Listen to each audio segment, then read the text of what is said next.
Just me. Sorry. I have a question. Is anybody going live? We don't know when. We might take a live look, but I don't think. I Is have that my right? Yeah, we're just a TikTok couple going minutes in. live, so that'll be the whole time. You're but- going live. Okay, thank you. Well, thanks. I'm just grateful to be alive. I know, seriously. I got sad when I got a bounce back from that press release from Henry's email. Yes. No longer with us, so, okay. Well, thanks He's for in a waiting, better everybody. place. Out of the world. Hi, Molly. Hey, How are you? Good, how are you doing? I'm good. Welcome, welcome. Thank you. Yeah.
floor.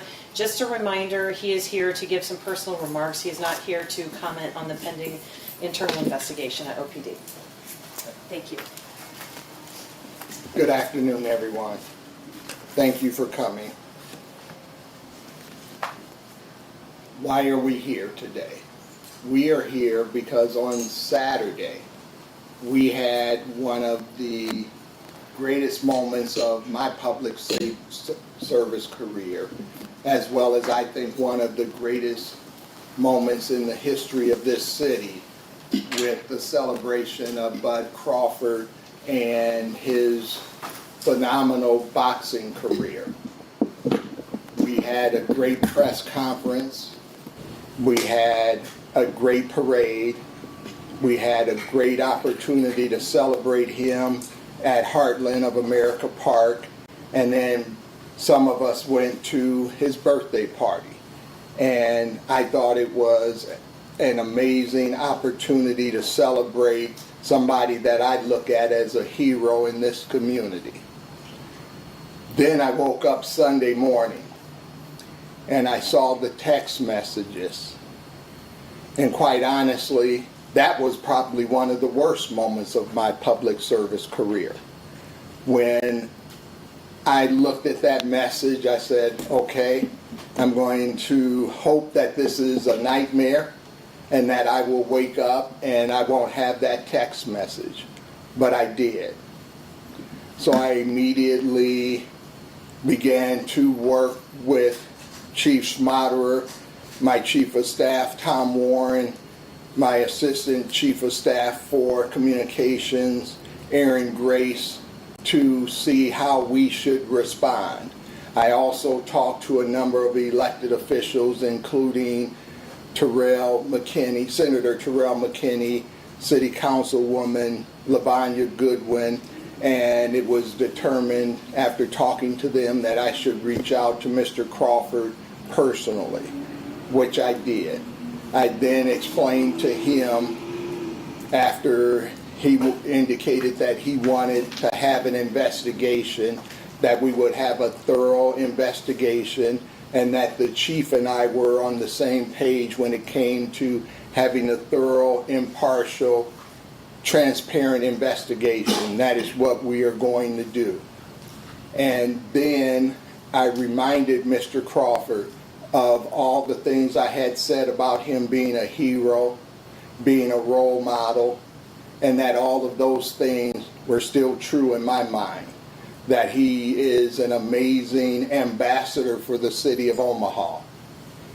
With that, we then began to look at how we would conduct the investigation. One of the things I always ask for in these situations is I want to see actually what happened. And so I was able to see that and then talk to the chief about how he would be able to conduct the investigation. I truly understand that there are people in our community that are hurting. I truly understand that there are people who are disappointed and who are reliving trauma, maybe from things that they've experienced in the past, or just the idea of the over-policing of black and brown communities that people see across the country. I understand that, and I recognize that. I also know that the Omaha Police Department has worked diligently to try to bridge those gaps and try to be better. I have spent my entire career trying to ensure good community relationships between the police department and the community. What we learned Sunday, and that's what I'm really looking at, is the fact that no matter how much work you do, those relationships are always going to be fragile. And something like this will test those relationships and test our city. What I want this city to understand is this: we are always going to work to make sure we provide quality policing to all of the people of this community. We are going to be responsive to the leaders of this community, and we are going to look at how we can be better as a city government and as a city and as a police department, working with the community. And so what I am going to do is share some of the things with you that Chief Schmaderer and I have talked about, along with Chief of Staff Tom Warren. One of the things I will tell you all is that I am probably the luckiest mayor in the United States of America, because I have a great chief in Todd Schmaderer. I have a great chief of staff who's a former chief of police in Thomas Warren. And then I have a great North Omaha community liaison, Raquel Henderson, who helped me look at these things, not just from a police perspective, but from a community perspective. And then we are able to be responsive to the community. So the community really wants us to look at how we can be better. I will tell you all, one of the things I found in talking to Chief Schmaderer is that because of the state law that allows for open carry, we have a significant number of traffic stops involving weapons. And so one of the things we have to do is we have to take that law into consideration and look at how we are going to develop as much policy and procedure as we can, keeping in mind that we have to also give officers the latitude to be able to respond to dangerous situations. And so that is what we are going to do. One of the things I will also say is that we are going to partner with a lot of members of the community. There have been a number of individuals who have reached out to me to say, we would like to partner with you, we would like to be able to help mediate this situation, and so we are going to take advantage of those partnerships. Leo Lewis is one of the individuals who reached out to me, and he talked about the Phipps family and how they have been partnering with the community, helping young men understand how to conduct themselves when they're stopped for a traffic stop. We are going to continue those partnerships, as well as seeing if we can expand that so that we can make sure that young men, young women who are stopped know what they need to do, and then also making sure that officers understand why they are responding a certain way so that we can ensure safety for officers and safety for members of the community. When I say these things, one of the things I want people to understand is I know that just words and statements are not enough. So we are going to look at how we truly can be better. Because if we don't get better, this could happen again, and I don't want to see anyone, regardless of who they are in our community, stopped and having a situation that's very unfortunate. So we are going to look at how we can be better. One of the things we're going to do is we're going to examine what we're currently doing with traffic stops when it comes to traffic stops with weapons involved. Because there's a need to make sure that people understand, first of all, that they need to declare a weapon if they have one. And we want to make sure everybody knows that, so then officers are aware of the fact that there is a weapon involved. We're also going to look at examining traffic data to ensure that we know what is actually happening with the traffic stops that we are conducting, so that we can develop the training that officers need to be able to be successful, and making sure that we are doing everything we can to make sure people are being treated fairly when they have those traffic stops. Another issue that came to my attention that has always been an issue, I guess, when you have officers in a dangerous situation, is you get a lot of officers that respond. And then it looks like, to some people, that there's too many officers there. One of the things we're going to have our command officers do, and the officers involved in the situation, is make sure when they are secure, when the scene is safe, return cars back to service so we can get the situation calmed down and we can avoid anything that causes an issue from a standpoint of it becoming a spectacle that people then stop and gather around and create even more issues potentially. We have a great program with the City of Omaha and the community called 360. One of the things we're going to do is continue to do everything we can in that meeting, but we want to have other opportunities to work with the community and talk with them and have them be able to give us feedback on what we do.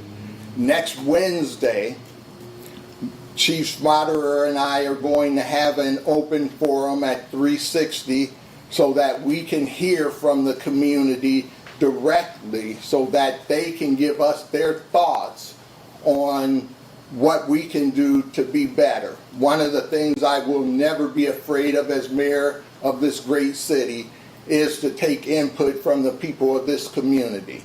I've never forgotten in my career that I work for the people of this community and that I need to be responsive to them. So we are going to do that next week. We're going to look at things like more citizen academies so people understand a little bit more about police work and understand the difficulty of the job. I think sometimes people don't understand what it takes to be in those situations, and we want people to understand that so that they will be willing to give us a little grace sometimes and allow us to be able to explain the situation rather than have all of the speculation that you sometimes have.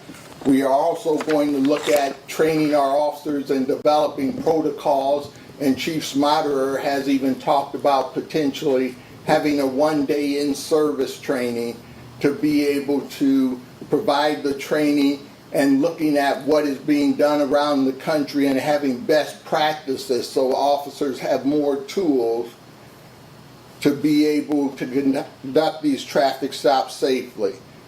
One of the things I want people to understand is that the law was passed in 2023 that allowed for open carry, has made law enforcement and the encounters with traffic stops and people with weapons significantly more difficult and more dangerous for the citizens as well as police officers. So we have to adjust to that law and make sure that all of us are better.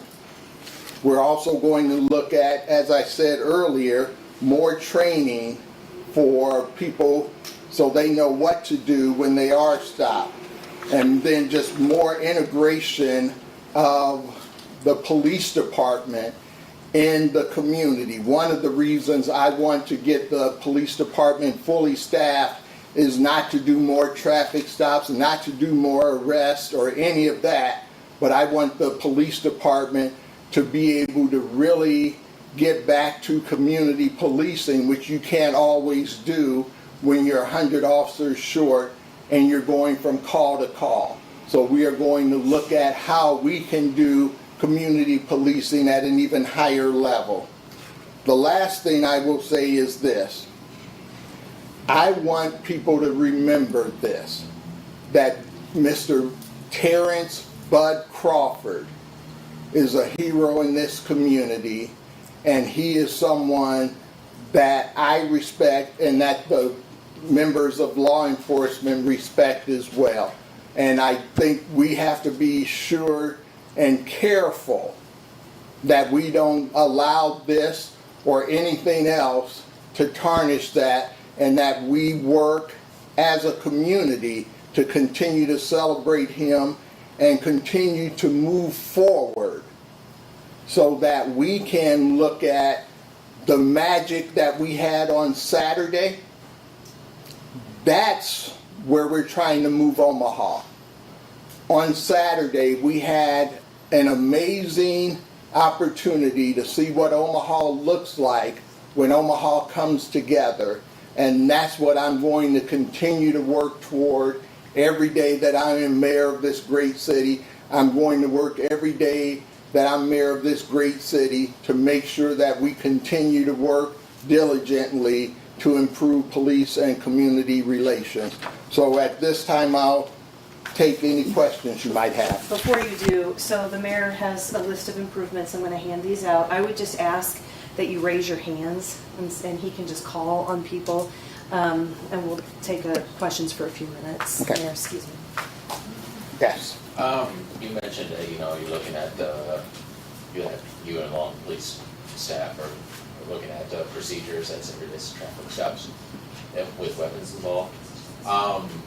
Does that include maybe kind of looking at whether gunpoint's necessary or not? And we'll look at the traffic stops in its entirety. Okay. We have to be careful that we don't try to legislate things to the point where officers can't do what they need to do to be safe, but we will look at traffic stops from its entirety. Well, Pete, and then you, ma'am. Yes. Tell me a little bit about what specifically you're hearing from the community in these past 5 days. Well, what I'm hearing from the community, a number of things. One, they want us to be transparent. They want us to let them know what happened. Secondly, they want to know what we're going to do to get better. And then one thing I'm extremely grateful for is that they trust me to help make sure that we get things done and we get better. Yes. I think one thing you emphasized a lot was like training people in how to deal with like interactions with law enforcement that were similar to what happened on Sunday morning. Yes. But when they did get pulled over, they did everything they were supposed to do, and I think that's part of the frustration, right? Well, here's what I would say. There will be some facts that will come out about the investigation, so I don't want to really say what they did and what they didn't do. Yes. So with a lot of these, it sounds like they're procedural and policy changes that maybe take some time. We've heard a lot from people that are just frankly scared. What do you want to say to those people right now about this process to kind of help regain some of that trust? Sure. One of the things I would say is that this is a higher profile situation because of who was actually stopped. This is something that doesn't happen very often, but there are a number of traffic stops where people have weapons. The thing I would say to people is as soon as that officer gets to that vehicle, declare that you have a weapon so that the officer then is aware of the fact that you have a weapon, and then everything can be addressed from a standpoint of knowledge rather than a standpoint of surprise or something of that nature. I'm not sure who was next. Okay, go ahead. I know you mentioned that you had reviewed what happened with the chief. Does that mean that you had watched the body cam video? I already said that I will not talk about the investigation, so I really don't want to answer that question. But were you next, Cheryl? Yes. Can I ask a two-part question here? Sure. You mentioned that you were going to, the reason why you were trying to get to being a fully staffed is so that there could be more community policing. What do you consider as community policing that? Sure, I'll give you some examples. One of the things that I used to do when I was on the police department, we had a program called District Awareness. And so officers would get out of their cars and they would go into the businesses in their district and they would meet the business owners. They would go into the churches in their communities and they would go and have conversations with them. If they saw young people out on the street, they would stop and talk to them. If there was a neighborhood gathering, they would stop and go to that. And so those are the types of things that build relationships, and that's what we would like to do. But when you're going from call to call, it's a lot more difficult to be able to stop and just do some of the fun, interacting things that officers really want to do. The second part of my question would be, you're looking at, seems like, procedural policy to change. In California, they have what they call a smart choice program where certain officers only do traffic stops. And so with us having here in Omaha or Nebraska, where we have the carry concealed permission to do that, would that be something that you might look into, is to having, so maybe it wouldn't be such a complication, is to have officers who are assigned to only do those like traffic stops? One of the things when we're fully staffed is you would have a traffic unit that would be primarily responsible for those things. I don't think you ever, however, want to say, I'd have to look at the program to see exactly how they do it, but I would never want to say to an officer driving down the street, you see a serious violation and you can't stop that person and investigate. So I'd have to see actually how they do their program. Yes. You talked about analyzing like traffic data. Could you Sure. like break that down? What exactly? Sure. What I'm looking at is I'm looking at the opportunity to be able to look at videos. Not me, myself, but the police department and their training staff. Be able to look at videos of traffic stops that have occurred where there were weapons involved to see what actually happened during that traffic stop so we can learn from them. Yes. Can you touch on a little bit about what the current procedure is when a firearm's in the vehicle? That is in part, a big part of the issue is that there's a lot of officer discretion, and you need some of that officer discretion in order to have officers be able to be safe. And so what I would like to do is have them look at it so that they can say, these are things that we can put into procedure without compromising officer safety. So that would be on the training staff and the chief and his senior staff to really develop those things. But some of it is always going to be officer discretion, but there are some things I think that you can do to help mitigate that a little bit. Yeah, just kind of curious to hear from you, whenever you, given your personal and your professional background, whenever you hear an incident, not just this, but just an incident that kind of affects the community, just what can you share from your perspective about just what you think? Sure. From my perspective, I'm going to go back to when I was a police officer, okay? We didn't have the open carry law that is out there today that I believe makes the issue much more difficult for police officers today. So if we saw a weapon in the vehicle, that would have been primarily our initial response to try to keep ourselves safe, to draw our weapons and then make sure we gave loud verbal commands, because it was illegal and it was also a danger to the officer. Now, looking at it today, we have to adjust to that new state statute. And what I want is for officers to be able to adjust to that, citizens to be able to adjust to that, and then be able to have those traffic stops conducted safely so that we don't have to potentially have a confrontation or have a situation where someone could be injured. One more question.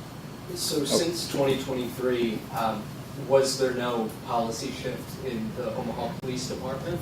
I could not answer that, Pete. I've been mayor for about 130 days or so. I was not mayor in 2023, so I don't know if they made any adjustments or not.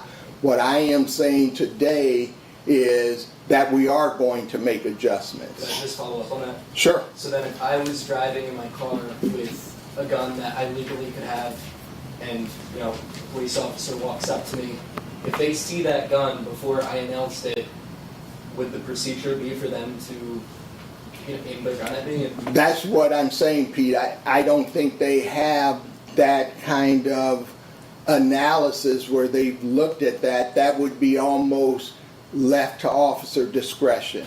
And so what I'm trying to do is be able to bring some of that together where we can have procedures while also allowing officers to be able to have their own safety in mind as well.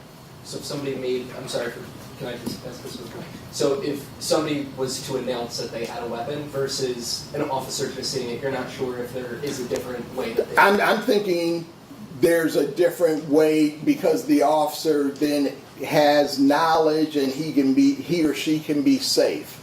So that's why I emphasize that I would like to see the citizens be able to do their part to stay safe as well. Mayor, last word, why don't you follow up with your message to the community? Sure. I want the community to know that the Omaha Police Department, the city of Omaha, is always going to be responsive when we have an incident that we can learn from. And I believe that's what I want us to understand is this is a learning opportunity for this community. This is a learning opportunity for the police department. This is a learning opportunity for me as mayor. So we've got to learn and we've got to be better in these situations so that we ensure that everybody can go home safely when we have police community interactions. And that is always going to be my number one goal, is to be able to have police officers conduct their business safely and have citizens be able to be safe as well when they encounter a police officer. All right, everybody, thank you very much. Thank you. We'll let the mayor end his day. I'll stick around here for a couple of minutes in case you need clarification on something. Thank you, Mayor. And Cheryl, and then we'll talk after.